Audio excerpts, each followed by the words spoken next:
আজ আমি আপনাদের দারুণ মজাদার একটা পিঠার রেসিপি শেয়ার করব। হাতে গোনা 2 থেকে 3টা উপকরণ হলেই কিন্তু মজাদার এই ডিজাইনার পিঠাগুলো কিন্তু আপনারা তৈরি করে নিতে পারবেন। আসসালামু আলাইকুম viewers, welcome to my channel Roksana cooking show. চলে আসলাম নতুন আরও একটি রেসিপি নিয়ে। আশা করি আপনাদের কাছে আমার এই পিঠার রেসিপিটা ভীষণ ভালো লাগবে। ভালো লাগলে অবশ্যই একটা লাইক দিয়ে ভিডিওটা কন্টিনিউ করবেন আর আমার চ্যানেলের পাশেই থাকবেন। তো চলুন তাহলে দেখে নেওয়া যাক কীভাবে এই মজাদার পিঠাটা আমি তৈরি করছি।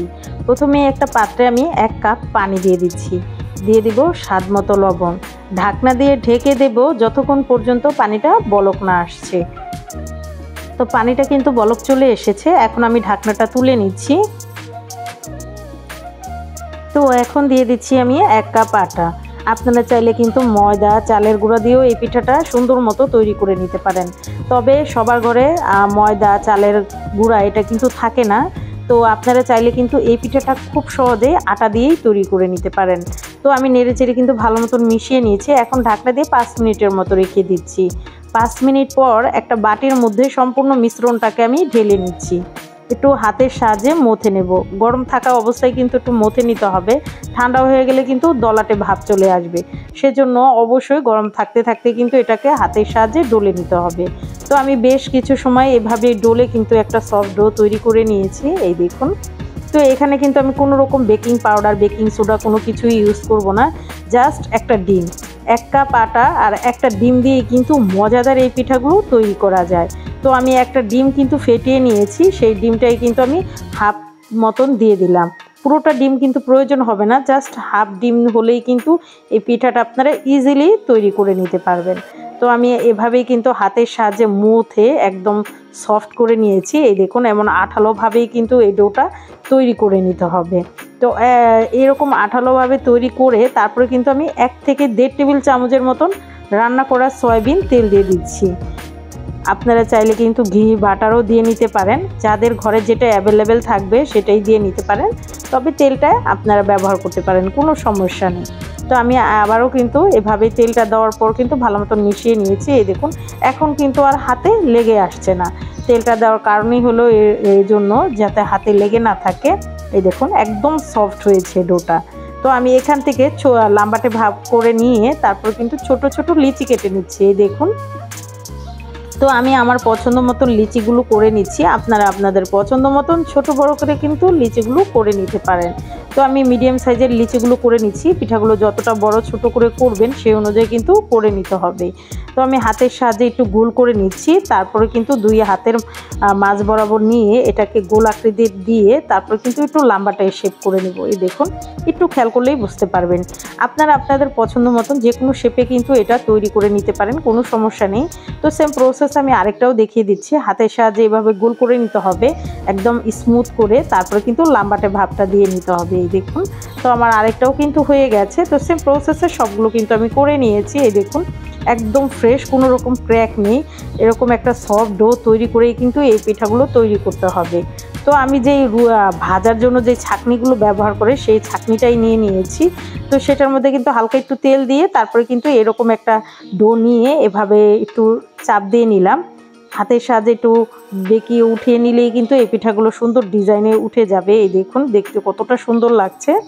তো সেম প্রসেসে কিন্তু আমি আরও কয়েকটা আপনাদের দেখিয়ে দিচ্ছি। প্রথমে একটা ডো নিয়ে এভাবে কিন্তু যেই ছাঁকনিটা নিয়েছি সেটার মধ্যে হালকা করে চাপ দিয়ে দিতে হবে।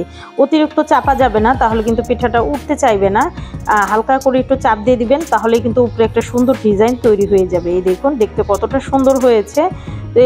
তো এইভাবেই কিন্তু পিঠাগুলোকে তৈরি করে নিতে হয়। ঘরে কোনো রকম ছাঁচ, কোনো রকম কিছু ছাড়াই কিন্তু সাধারণ একটা ছাঁকনি দিয়ে মজাদার এই ডিজাইনার পিঠাগুলো কিন্তু তৈরি করা যায়, এই দেখুন। তো আমি আরেকটা খুব কাছ থেকে আপনাদের দেখিয়ে দিচ্ছি, এই দেখুন। ইজিলি কিন্তু উঠে যাবে আপনারা যদি ছাঁকনির মধ্যে সুন্দর একটু তেল দিয়ে দেন। দেখুন আমার পিঠাটা কিন্তু আরেকটাও রেডি হয়ে গেছে। তো সেম প্রসেসে কিন্তু সবগুলো পিঠা আমি এভাবেই তৈরি করে নিব। আপনাদের সুবিধার জন্য কিন্তু কয়েকটা পিঠা আমি দেখিয়ে দিলাম। তো আমি একে একে কিন্তু সবগুলো পিঠাই এইভাবে একটা প্লেটের মধ্যে সার্ভ করে নিচ্ছি। তো এই পিঠাগুলো কিন্তু আমি পরবর্তীতে ভাজবো, সেজন্য একটা প্লেটের মধ্যে নিয়ে নিতে হবে। দেখতেই পাচ্ছেন পিঠাগুলো দেখতে কতটা সুন্দর হয়েছে আর কতটা লোভনীয় লাগছে। এইরকম ইউনিক স্টাইলের পিঠা কিন্তু আপনারা ইজিলি ঘরেই এই পিঠাগুলো তৈরি করে নিতে পারবেন। একদমই সোজা, কোনো রকম ঝামেলা ছাড়াই, ছাদ ছাড়াই কিন্তু এই পিঠাগুলো তৈরি করা যায়। এই দেখুন, তো আমি সবগুলো পিঠা কিন্তু তৈরি করে নিয়েছি। এখন অন্যদিকে একটা কড়াইয়ের মধ্যে পরিমাণ মতন তেল দিয়ে দিচ্ছি ভাজার জন্য। তো একে একে কিন্তু পিঠাগুলোকে আমি দিয়ে দিচ্ছি। তো আমি একে একে কিন্তু সবগুলো পিঠাই দিয়ে দিলাম। এই দেখুন, তো আমার পিঠাগুলো কিন্তু সবগুলো দেওয়া হয়ে গেছে। তো এক সাইড একটু কালার না হওয়া পর্যন্ত কিন্তু আমি এভাবেই ভেজে নিব। এই দেখুন, তো পিঠাগুলো এক সাইডে একটু কালার হয়ে গেছে। তো পিঠাগুলোকে আমি এখন উল্টে দিচ্ছি। তো একে একে করে কিন্তু আমি সবগুলো পিঠাই উল্টে দেব। এই পিঠাগুলোকে কিন্তু কোনো রকম কালার করে আমি ভাজবো না, হালকা একটু কালার হলেই কিন্তু এই পিঠাগুলো নামিয়ে ফেলবো। আপনারা চাইলে কিন্তু আপনাদের পছন্দ মতন কালার করে ভেজে নিতে পারেন। এই দেখুন, হালকা একটু সোনালি কালারের মতন হয়েছে। তো এই অবস্থা পিঠাগুলোকে আমি নামিয়ে ফেলছি। আর পিঠাগুলো যে কতটা ফুলে গেছে সেটা কিন্তু আর বলার অপেক্ষা রাখে না। আপনারা বেকিং পাউডার, বেকিং সোডা এসব কিছু ইউজ না করেই কিন্তু মজাদার এবং সুন্দর ফুলকো ফুলকো এই পিঠাগুলো কিন্তু তৈরি করে নিতে পারেন। এই দেখুন, তো আমি একে একে কিন্তু ছাঁকনির সাহায্যে সবগুলো পিঠাই উঠিয়ে নিচ্ছি।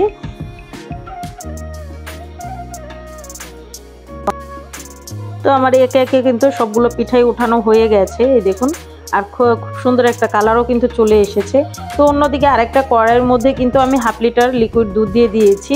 তো সেই দুধটাকে একটু জাল করে নিব। তো এখানে দিয়ে দিচ্ছি ফ্লেভারের জন্য 3টা এলাচ, দিয়ে দিব 2 টুকরো দারুচিনি, দিয়ে দিব একটা তেজপাতা, আমি 3 থেকে 4টা ফালি করে নিয়েছি, তো সেই পাতাটাই দিয়ে দিলাম। আর দিয়ে দিচ্ছি স্বাদ মতো লবণ, আর দিয়ে দিব 1/3 কাপ চিনি। চিনিটা আপনারা আপনাদের পছন্দ মতন কমিয়ে বাড়িয়ে কিন্তু দিয়ে নিতে পারেন।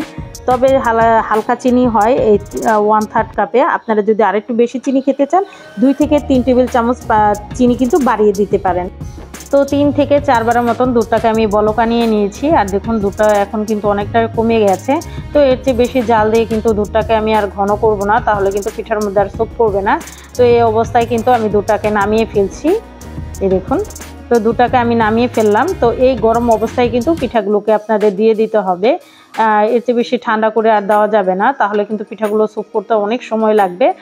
তো আপনাদের হাতে যদি সময় থাকে আপনারা সারা রাতের জন্য কিন্তু এটা রেখে দিতে পারেন, সকালে এটা সার্ভ করতে পারেন।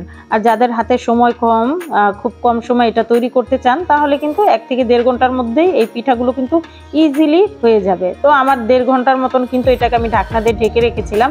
দেখুন মাশাআল্লাহ, ফুলে কিন্তু টইটুম্বুর হয়ে গেছে পিঠাটা। তো পিঠাগুলোকে আমি একটা প্লেটের মধ্যে সার্ভ করে নিচ্ছি। এই দেখুন পিঠাগুলো কতটা ফুলে গেছে আর কতটা সুন্দর লাগছে। একদমই সোজা আর একদমই ইজি, খুবই অল্প সময় অল্প উপকরণে কিন্তু পিঠাগুলো আপনারা তৈরি করে নিতে পারেন। এই দেখুন কতটা ফুলেছে আর ভেতরটা যে কতটা জুসি আর কতটা সুন্দর সোপ করে নিয়েছে সেটাও কিন্তু আপনাদের সাথে দেখিয়ে দেব। এই দেখুন, তো আমি উপরে একটু দুধ দিয়ে দিলাম। তো একটা পিঠা আমি আপনাদের কেটে দেখিয়ে দিচ্ছি পিঠাটা যে কতটা সফট হয়েছে। এই দেখুন একদমই সফট। 1 থেকে 1.5 ঘন্টা ভিজিয়ে রাখলেই কিন্তু এই পিঠাটা একদম ইজিলি তৈরি হয়ে যাবে। তারপরেও আপনাদের হাতে যদি সময় থাকে আরও বেশ কিছু সময় রাখতে পারেন। এই দেখুন পিঠাটা কতটা সফট হয়েছে, একদম সফট, মুখে দিলেই মিলিয়ে যাবে এই পিঠাটা। খেতে তো অসম্ভব মজার হয়। রেসিপিটা আপনাদের কাছে কেমন লাগলো অবশ্যই আমাকে কমেন্টের মাধ্যমে জানাবেন। আর যারা এখনও আমার চ্যানেলটাকে সাবস্ক্রাইব করেননি, আমার ভিডিওগুলো যদি আপনাদের কাছে কোনো অংশে একটু হলেও ভালো লেগে যায়, অবশ্যই আমার চ্যানেলটা সবাই সাবস্ক্রাইব করে আমার চ্যানেলের পাশেই থাকবেন। লাইক, কমেন্ট এবং বেশি বেশি করে শেয়ার করে দেবেন। সবাই অনেক বেশি ভালো থাকবেন, সবাই সবার জন্য দোয়া করবেন।